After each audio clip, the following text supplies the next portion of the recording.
அன்பார்ந்தவர்களே, உங்கள் அனைவருக்கும் இனிய காலை வணக்கம். இந்த புதிய விடியலில் இறைவனின் மாறாத அன்பும் தெய்வீக அமைதியும் உங்களை முழுமையாக வழிநடத்துவதாக. விடிந்துள்ள இந்த புதிய நாள் உங்கள் வாழ்வில் புதிய நம்பிக்கைகளையும் ஆசீர்வாதங்களையும் கொண்டு வரட்டும். நம்முடைய வாழ்வில் ஏற்படும் பலவீனங்கள், தவறான எண்ணங்கள், கவலைகளில் இருந்து விடுபட்டு வாழ இறைவனின் தூய ஆவி நமக்கு தேவைப்படுகிறது.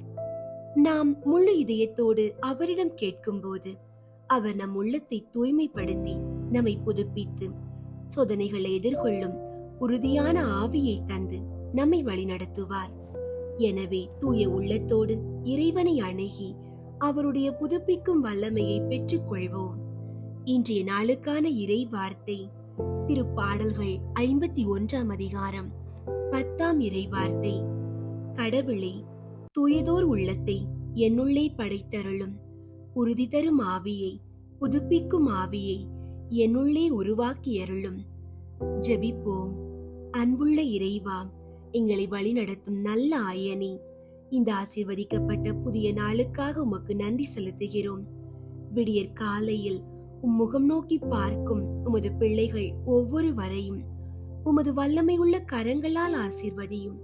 உம்முடைய வார்த்தையின்படி உமது பிள்ளைகளுக்கு தூயதோர் உள்ளத்தை தந்து அவர்களின் சிந்தனைகளையும் செயல்களையும் தூய்மைப்படுத்தியருள வேண்டுகிறோம். எத்தகைய சோதனைகள் வந்தாலும் தடுமாறாதபடி உறுதி தரும் ஆவியினாலும் புதுப்பிக்கும் ஆவியினாலும் அவர்களை நிரப்பி எப்போதும் உமக்கு உகந்த வழியில் வாழ அவர்களை வழிநடத்தி அருளுமாறு வேண்டுகிறோம். இந்த நாள் முழுவதும் எங்கள் குடும்பங்கள் ஒவ்வொன்றிலும் தெய்வீக சமாதானத்தை நிறைவாய் தந்தருள வேண்டுகிறோம். எங்கள் வீடுகளில் உள்ள கருத்து வேறுபாடுகள் மறைந்து அன்பும் ஒற்றுமையும் நிலைத்திருக்கட்டும். உமது பிள்ளைகள் இன்று எங்கு சென்றாலும் என்ன காரியங்கள் செய்தாலும் நல்ல உடல் நலத்தோடு இன்று முழுவதும் அவர்களை பாதுகாத்துக் கொள்ளும்.